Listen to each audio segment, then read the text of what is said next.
بسم اللہ الرحمن الرحیم۔ اچھا جی، اگلا سوال ہے کہ حضرت عبد المطلب کے بیٹے حضرت عبداللہ کا نکاح کہاں ہوا تھا، کس کے بیٹے سے ہوا تھا؟ تو جواب یہ ہے کہ وہب بن عبد مناف کی بیٹی حضرت آمنہ سے۔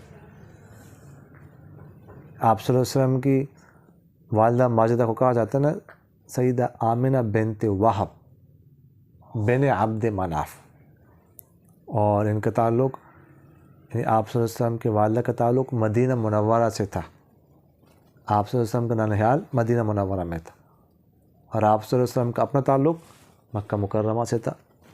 ٹھیک ہے جی۔ اچھا، اگلا سوال ہے حضرت عبداللہ کی والدہ کا نام کیا تھا؟ تو حضرت عبداللہ کی والدہ کا نام تھا فاطمہ، یعنی سرکار دو عالم صلی اللہ علیہ وسلم کی دادی کا نام کیا تھا؟ فاطمہ تھا۔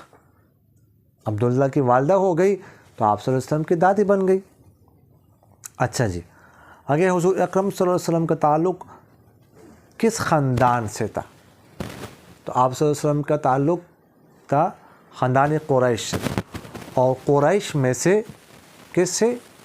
بنو ہاشم سے آپ صلی اللہ علیہ وسلم کا تعلق تھا۔ قریش تو ایک بہت بڑا خاندان ہے، آگے بہت سارے قبائل ہیں، اس میں بڑے بڑے قبائل ہیں۔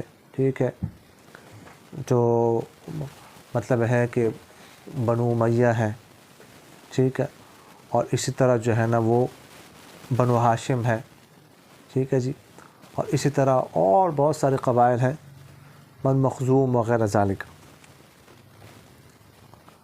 حضور اقدس صلی اللہ علیہ وسلم کی ولادت کے سال کو کون سا سال کہا جاتا ہے؟ تو اس کا جواب ہے کہ عام الفیل کہا جاتا ہے، عام الفیل۔ ٹھیک ہے، اگلا سوال یہی اسی کے بارے میں، اس کے معنی کے متعلق عام الفیل کے کیا معنی ہے؟ تو عام الفیل کا معنی ہے ہاتھی کا سال، فیل کہتے ہیں ہاتھی کو، عام کہتے ہیں سال۔ اس کے بارے میں سورت بھی نازل ہوئی ہے نا، أَلَمْ تَرَ كَيْفَ فَعَلَ رَبُّكَ بِأَصْحَابِ الْفِيلِ۔ اس کو کون سی سورت کہتے ہیں؟ سورۃ الفیل کہا جاتا ہے۔ کیا کون سی سورت کہتے ہیں اس کو پتہ نہیں تمہیں؟ سورۃ الفیل کہتے ہیں۔ فرماتے اسی سال ابرہہ ہاتھیوں کے لشکر کے ساتھ کعبۃ اللہ کو گرانے کے لیے آیا تھا، اس لیے اس کو عام الفیل کہا جاتا ہے۔ ابرہہ یہ یمن کا بادشاہ تھا، ٹھیک ہے، اور وہاں سے وہ لشکر، لمبا واقعہ ہے جی، وہاں سے نکلا تھا اپنے لشکر کے ساتھ، بڑے لشکر کے ساتھ، کہ میں نے خانہ کعبہ گرانا ہے، ٹھیک ہے۔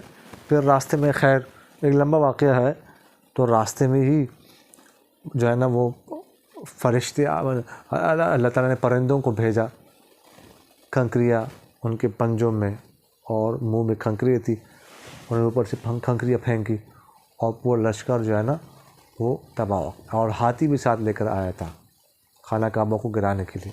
لمبا واقعہ ہے۔ أَلَمْ تَرَ كَيْفَ فَعَلَ رَبُّكَ بِأَصْحَابِ الْفِيلِ۔ کیا آپ نے نہیں دیکھا کہ آپ کے رب نے ہاتھی والوں کے ساتھ کیا کیا؟ أَلَمْ يَجْعَلْ كَيْدَهُمْ فِي تَضْلِيلٍ وَأَرْسَلَ عَلَيْهِمْ طَيْرًا أَبَابِيلَ۔ کیا ان کے مکر کو گمراہی میں نہیں کر دیا؟ ٹھیک ہے، وغیرہ ذالک کہ صورت نازل ہو گئی۔ تو یہ جو ہاتھیوں کے لشکر کا واقعہ تھا نا، یہ جو واقعہ ہوا ابرہہ کے لشکر کا، تو یہ ہوا تھا آپ صلی اللہ علیہ وسلم کی پیدائش مبارک سے 50 یا 55 دن پہلے۔ اس کے بعد پھر آپ صلی اللہ علیہ وسلم کی ولادت ہوتی ہے، یعنی پیدائش ہوتی ہے، تو 50-55 دن کا فاصلہ ہے اس واقعہ فیل میں۔ حضور اقدس صلی اللہ علیہ وسلم کی ولادت کس مہینے میں ہوئی؟ تو جواب اس کا یہ ہے کہ ربیع الاول کے مہینے میں۔ پھر سوال ہے کہ حضور اقدس صلی اللہ علیہ وسلم کی ولادت ربیع الاول کی کس تاریخ کو ہوئے؟ تو جواب اس کا ہے کہ مشہور یہ ہے کہ ربیع الاول 12 ربیع الاول کو، مگر صحیح روایت یہ ہے کہ 9 ربیع الاول کو۔ دیکھیے اس میں اختلاف ہے کہ آپ صلی اللہ علیہ وسلم کی ولادت کس تاریخ کو ہوئی۔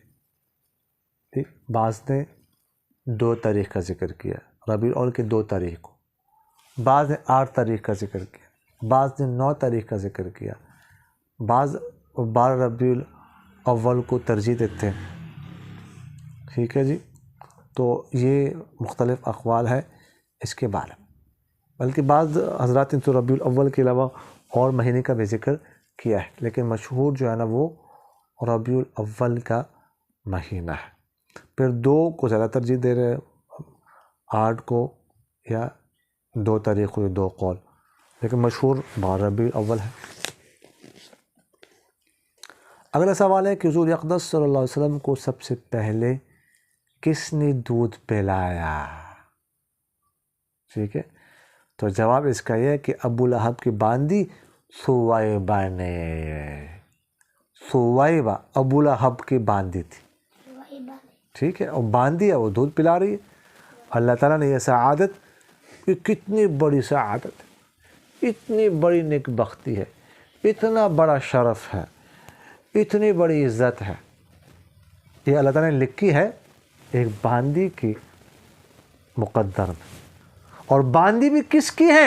ابو لہب کی ہے، جو سرکار دو عالم صلی اللہ علیہ وسلم کا سب سے بڑا دشمن ہے، چاچا ہے، اس کی باندی کی مقدر میں اللہ تعالیٰ نے عزت لکھ دی۔ وہ ابو لہب جس کے بارے میں پورا سورت نازل ہوئی ہے، تبت یدا ابی لہب و تب ما اغنی عنہ مالہ وما کسب، سمجھ آ رہی ہے؟ تو اس کی باندی ہے ثویبہ، اس کا نام ہے، وہ دودھ پلا رہی ہے تمام انبیاء کے سردار کو، اللہ کے بعد سب سے افضل شخصیت کو وہ دودھ پلا رہی ہے۔ یہ اللہ تعالیٰ ہی عزت دیتا ہے جس کو چاہے، باندی کو عزت بخشی۔ سمجھ آگے کہ نہیں ہے؟ تو یہ مختصراً جو ہے نا ہم نے جو ہے نا وہ آپ صلی اللہ علیہ وسلم کے والد کے نکاح کے متعلق اور دادی کے نام اور پیدائش کے متعلق گفتگو عرض کرتی۔